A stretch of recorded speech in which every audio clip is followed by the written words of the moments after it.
أعوذ بالله من الشيطان الرجيم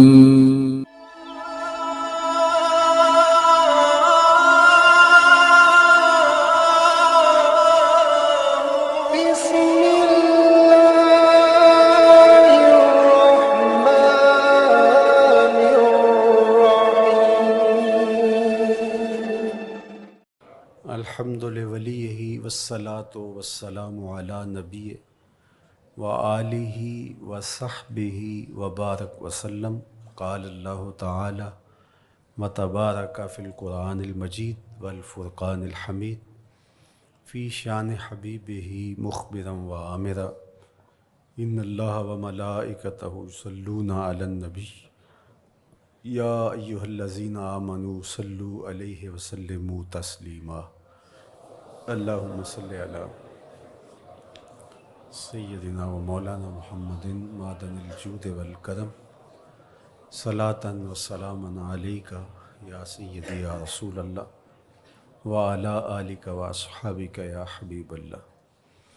حمد و تعریف و توصیف اللہ جل مجدہ الکریم کی ذات بابرکات کے لیے، رسول رحمت، شفیع معظم، نبی محتشم، حضور ختمی المرتبت صلی اللہ علیہ وآلہ وسلم کے حضور ناز میں اپنی عقیدتوں، ارادتوں اور محبتوں کا خراج پیش کرنے کے بعد واجب الاحترام، ذوی الاحتشام، عالی مرتبت، محترم سامعین، حاضرین، السلام علیکم کیے جاتے ہیں. یہ مہینہ اللہ کی رحمتوں کا موسم بہار ہے. چھم چھم رحمتیں برستی ہیں، انوار اترتے ہیں، گناہگاروں کو آتش دوزخ سے نجات بخش دی جاتی ہے. تو اس کا استقبال کرنا، اس کے لیے انتظار کرنا، گن گن کے دن گزارنا، لمحے اور ساعتیں بسر کرتے ہوئے بار بار ماہ سیام کا ذکر کرنا، اس مہینے کے ساتھ محبت کی دلیل ہے، اور اس مہینے کے ساتھ محبت اللہ سے محبت کی دلیل ہے. اس لیے اس مہینے کا استقبال کرنا، اس کے لیے تیاری کرنا، اپنے گھر کو صاف کرنا، اس کے لیے اپنی اولاد کے دل میں شوق پیدا کرنا اور ماحول پہلے پیدا کرنے کی کوشش کرنا، تاکہ جو ہی یہ ماہ جلوہ گر ہو تو روزہ رکھنے کا مزاج پیدا ہو چکا ہو، تلاوت کلام مجید کا مزاج پیدا ہو چکا ہو، دیگر نوافل اور اچھے اعمال بجا لانے کی عادت پڑ چکی ہو. تو شعبان میں ہی اس کی تیاری ہوتی ہے تاکہ رمضان المبارک آتے ہی ہم پوری طرح سے مستعد اور فعال ہو کر کے اس مہینے کی برکتوں کو سمیٹ لیں. اللہ کے محبوب علیہ السلام نے ارشاد فرمایا کہ جب ماہ سیام آتا ہے فتحت ابواب الجنہ، تو جنت کے 8 دروازے کھول دیے جاتے ہیں. جنت تو اللہ جل شانہ کی کرم نوازیوں کا ایک ایسا خوبصورت منظر ہے کہ آج تک نہ کسی آنکھ نے اس کو دیکھا، نہ کسی کان نے سنا، اور نہ اس کا کوئی تصور کر سکتا ہے. ایسی خوبصورت بنائی ہے. وہاں کی ہوائیں جب چلتی ہیں تو گرد نہیں اڑتا، کستوری اڑتی ہے. وہاں دودھ کی، شہد کی، مائے معین، کوثر، سلسبیل کی نہریں بہتی ہیں. موتی زمرد کے محلات بنے ہوئے ہیں. وہ خوبصورت محل اور وہ خوبصورت جنت کا ماحول. لیکن اس کے باوجود اس خوبصورت جنت کو، مرصع جنت کو، نظیف ترین بقعۂ رحمت کو 11 ماہ تک رنگ و روغن کیا جاتا ہے رمضان المبارک کے استقبال کے لیے. اور جب یہ مہینہ آتا ہے تو اس کے دروازے کھول دیے جاتے ہیں، اور جنت کے 8 دروازوں میں سے ایک دروازے کا نام باب الریان رکھا گیا ہے، جو صرف روزہ داروں کے اعزاز و تکریم کے لیے ہے. روزہ دار اس دروازے سے گزر کے جنت جاتے ہیں.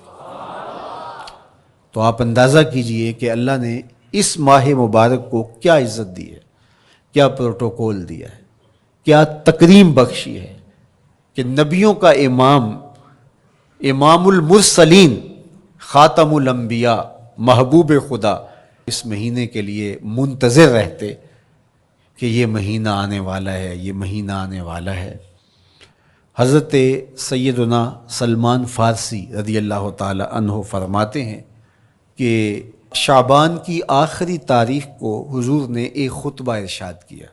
بعض علماء نے کہا کہ یہ شعبان کا آخری جمعہ تھا، یا ہو سکتا ہے کہ آخری جمعہ 29 شعبان کو ہی ہو.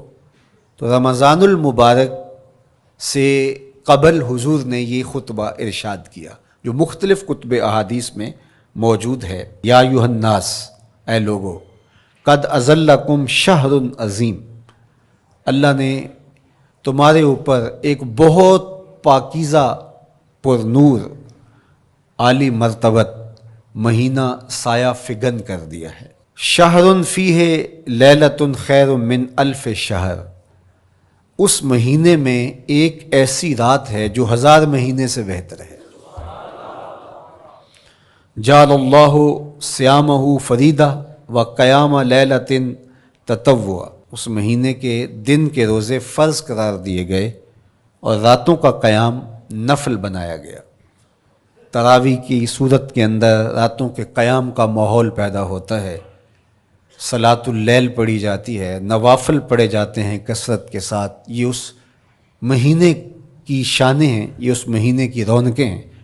اس مہینے میں اللہ تعالیٰ نے خاص کرم نوازیاں عطا کی ہیں اہل ایمان کو. ومن تقرب فیہ بخصلۃ من الخیر کان کمن ادی فریضۃ فیما سواہ، ایک نفل کا ثواب ایک فرض کے برابر اس مہینے میں کر دیا جاتا ہے. ومن ادی فریضۃ کان کمن ادی 70 فریضۃ فیما سواہ، اور اگر کوئی ایک فرض ادا کرتا ہے تو اس کو 70 فرائض کا ثواب ملتا ہے. اس قدر نیکیوں کا اجر بڑھا دیا جاتا ہے، ان کی قیمت بڑھا دی جاتی ہے اس مہینے میں. اور پھر ارشاد فرمایا وَهُوَ شَهْرُ الصَّبْرِ، یہ صبر کا مہینہ ہے. ہونے کے باوجود بھی انسان تناول نہیں کرتا. ٹھنڈا میٹھا مشروب میسر ہے اور زبان کانٹا بن گئی، حلق خشک ہو گیا، لیکن اس کے باوجود بھی ایک گھونٹ حلق سے نیچے اتارنے کا روادار نہیں ہوتا. وضو کرتے بھی احتیاط کرتا ہے کوئی قطرہ آب حلق سے نیچے نہ ٹپک جائے. تو یہ صبر سکھاتا ہے. جب ہو بھی تو انسان اس سے گریز کرے، تو جب ہوگا نہیں تو پھر انسان صبر کا عادی بن جاتا ہے. تو یہ صبر کی عادت ڈالتا ہے. یہ شہر الصبر ہے. پھر فرمایا والصبر ثوابہ الجنہ، اور سنو صبر کا ثواب جنت ہے. جو شخص صابر ہوتا ہے اس کا صلہ جنت کی صورت میں عطا کیا جائے گا. وشہر المواسات، اور یہ ہمدردی کا مہینہ ہے، باہمی پیار کا مہینہ ہے، الفتیں بانٹنے کا مہینہ ہے، نرم دلی کا مہینہ ہے، ایک دوسرے کے احساس کا مہینہ ہے. جب کوئی شخص بھوک اور پیاس کاٹتا ہے تو اس کو پھر محسوس ہوتا ہے، بالخصوص امراء، کہ بھوک کیا بلا ہوتی ہے. اور جو نان شبینہ کو ترستے ہیں اور جنہیں کھانا میسر نہیں آتا، ان کی زندگیاں کتنی تلخ ہوتی ہیں. تو بھوک اور پیاس احساس پیدا کرتی ہے ان لوگوں کا کہ جو اللہ کی دی ہوئی نعمتوں سے محروم ہیں. تو اس لیے یہ ایک قسم کا رحم دلی کا مہینہ ہے، پیار بانٹنے کا مہینہ ہے، یہ الفتیں تقسیم کرنے کا مہینہ ہے. وَشَهْرٌ يُزَادُ فِيهِ رِزْقُ الْمُؤْمِنِ، تو یہ ایسا مبارک مہینہ ہے جس میں مومن کا رزق بڑھا دیا جاتا ہے۔ روزہ کھانا بچانے کے لیے، یہ اخراجات کم کرنے کے لیے نہیں ہے، بلکہ اس میں آپ کا رزق اور بڑھ جاتا ہے۔ ایسی ایسی نعمتیں کھانے کو ان لوگوں کو بھی نصیب ہو جاتی ہیں عام دنوں میں جو ان کا مقصوم نہیں ہوتی۔ دسترخوان لگتے ہیں، افطاریاں ہوتی ہیں، سحری کے لمحات ہوتے ہیں، کوئی کسی کو ویسے کھانا کھلائے تو اس دسترخوان پہ کھانے کے لیے آنا اس کا اور رنگ ہوتا ہے، لیکن افطار کا دسترخوان جب بچھتا ہے اور لوگ جب اس کے اوپر آتے ہیں، امیر بھی آتے ہیں، غریب بھی آتے ہیں، تو اللہ کی دی ہوئی نعمتیں جو دسترخوان پہ پڑی ہوتی ہیں ان کو اٹھاتے ہیں، کام و دہن کی تسکین کا سامان کرتے ہیں، عزت نفس بھی مجروح نہیں ہوتی اور طرح طرح کی نعمتیں کھانا بھی دستیاب ہو جاتی ہیں۔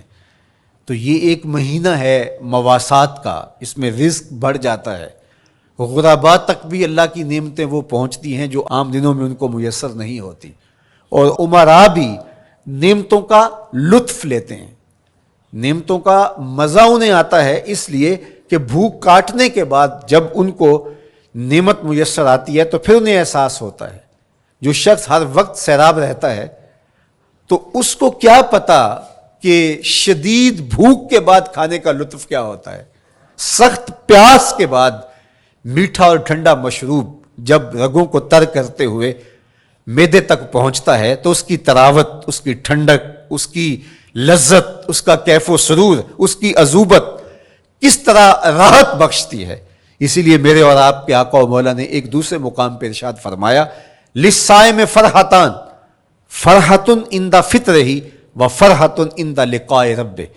روزے دار کے لیے دو خوشیاں ہیں، ایک خوشی اسے تب ملتی ہے جب وہ روزہ افطار کرتا ہے، وہ لمحے مسرتوں کے ہوتے ہیں، ایک روحانی احساس ہوتا ہے، اتنا لمبا دن، اتنا سخت دن، گرمی کی شدت، مالک تیرا شکر ہے لمحہ اختتام پہنچا اور یہ اتنا لمبا دن تیرے حکم کی تعمیل کرتے ہوئے بسر ہو گیا۔ ایک تو روزہ کھولتے ہوئے وہ ایک سرشاری ہوتی ہے، وہ ایک لذت ہوتی ہے، روحانی تسکین ہوتی ہے۔ آج کل وہ افطار کے دسترخوان لگتے ہیں تو جس طرح ہمارے سارے معاملات جو ہیں وہ ملوث ہو گئے ہیں ریا سے، تصنع سے، اس طرح افطار بھی ایک فیشن کے طور پہ فروغ پا رہی ہے۔ تو اس میں امراء کو اور شخصیات کو بلایا جاتا ہے اور ایسے لوگ کثرت کے ساتھ ہوتے ہیں جن کا روزہ بھی نہیں ہوتا، تو پھر ظاہر ہے رسماً تو اتنی دیر تک وہ کچھ نہیں اٹھا سکتے جب تک اذان کی آواز نہیں آتی، افطار کے لمحے نہیں آتے۔ تو اس وقت جو روزہ دار ہوتا ہے جب وہ مشروب لے رہا ہوتا ہے، جب وہ کوئی لقمہ اتار رہا ہوتا ہے، تو اس کی جو فرحت ہوتی ہے، اور جس نے روزہ نہیں رکھا اور وہ بھی افطار کے دسترخوان پہ بیٹھا ہے، تو کیا اس کو کوئی روحانی حظ، کوئی سرور، افطار کے لمحوں کا کوئی لطف مل سکتا ہے؟ وہ بیچارہ کتنا بے چین ہوتا ہوگا کہ یہ شخص ہے کمزور ہے، سارا دن مزدوری کر کے آیا ہے اور اس کا بھی تو سارا دن گزر گیا بھوک اور پیاس سے، اور میں صحت مند ہوں اور سارا دن ٹھنڈے ماحول میں رہا ہوں اور مجھے توفیق نہیں ملی، تو وہ گھونٹ کتنے مشکل اس کے لیے ہوتے ہوں گے۔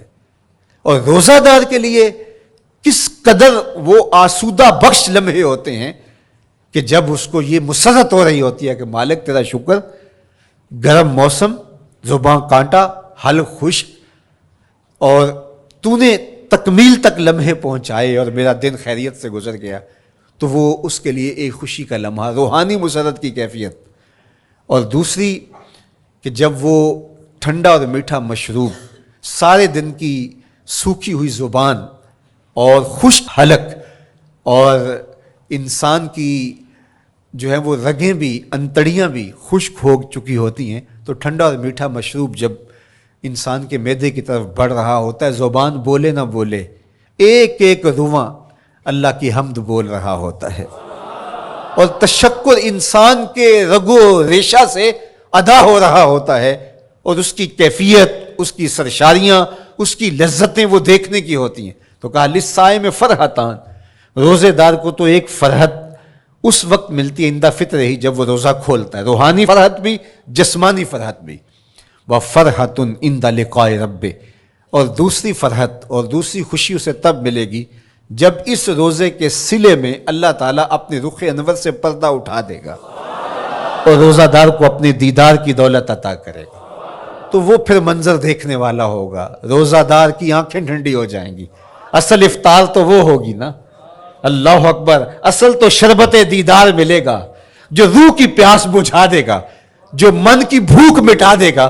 تو کہا للصائم فرحتان، فرحت عند فطرہ و فرحت عند لقاء ربہ، روزہ دار کے لیے دو خوشیاں ہیں، ایک خوشی وہ ہے جب اس کے جسم کی پیاس بجھتی ہے، اور ایک خوشی تب ملے گی جب روح کی بھوک مٹے گی، جب من کی پیاس بجھے گی، اور پھر وہ سرشاریوں کے عالم میں دیکھتا ہی چلا جائے گا، اور وہ سیراب ہی نہیں ہو پائے گا کہ میں ان دو آنکھوں سے دیکھ رہا ہوں، کاش کہ لو لو دے مڈ لک لک چشمہ، ایک کھولا تے ایک کجا ہوں۔ وہ اس آرزو میں ہوگا کہ میرا رواں رواں آنکھ بن جائے اور میں اس دیدار سے فیضیاب ہوتا چلا جاؤں۔ تو وہ کیا لمحے ہوں گے، وہ کیا گھڑیاں ہوں گی، وہ کیا ساعتیں ہوں گی، کوئی لفظ نہیں ہے جن لفظوں میں ان حقیقتوں کو بیان کیا جا سکے، اس لیے کہ وہ منظر ہی وراء الورا ہوگا۔ تو روزہ دار کو فرحت ملتی ہے جب وہ روزہ کھولتا ہے، تو فرمایا وَشَهْرٌ يُزَادُ فِيهِ رِزْقُ الْمُؤْمِنِ، اس میں مومن کا رزق بڑھا دیا جاتا ہے۔ وَمَنْ فَطَّرَ فِيهِ صَائِمًا كَانَ مَغْفِرَةً لِذُنُوبِهِ، جس نے روزہ دار کا روزہ افطار کروایا، اللہ کے محبوب فرماتے ہیں کہ ایک تو خود روزہ رکھا، اور دوسری سعادت یہ ہے کہ ماہ سیام میں روزہ دار کا روزہ افطار کروایا۔ آپ شریعت بیضاء کو بنظر عمیق مطالعہ کر کے دیکھیں، ماہ سیام میں بہت زیادہ اس بات پہ زور دیا گیا ہے کہ روزہ افطار کرواؤ۔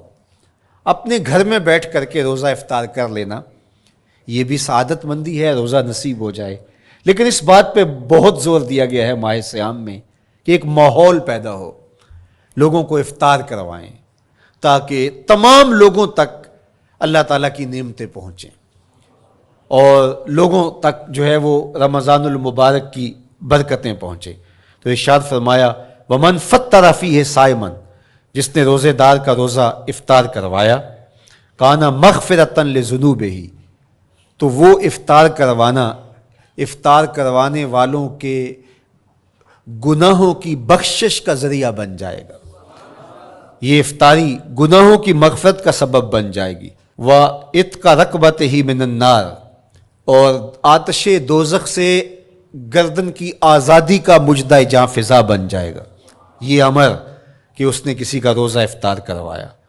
وَقَانَ لَهُ مِثْلُ أَجْرِهِ مِنْ غَيْرِ أَنْ يَنْقُصَ مِنْ أَجْرِهِ شَيْءٌ، اور روزہ افطار کروانے والے کو روزہ رکھنے والے جتنا اجر ہی دیا جائے گا، لیکن روزہ رکھنے والے کے اجر میں بھی کوئی کمی نہیں واقع ہوگی۔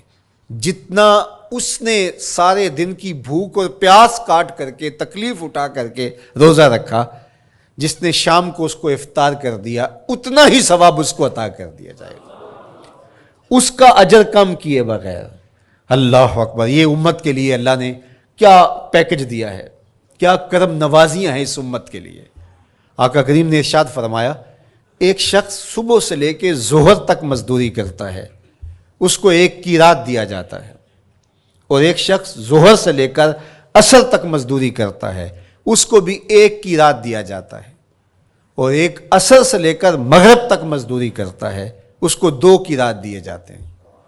فرمایا پہلی مثال یہود کی ہے، دوسری مثال نصارہ کی ہے، اور تیسری مثال میری امت کی ہے۔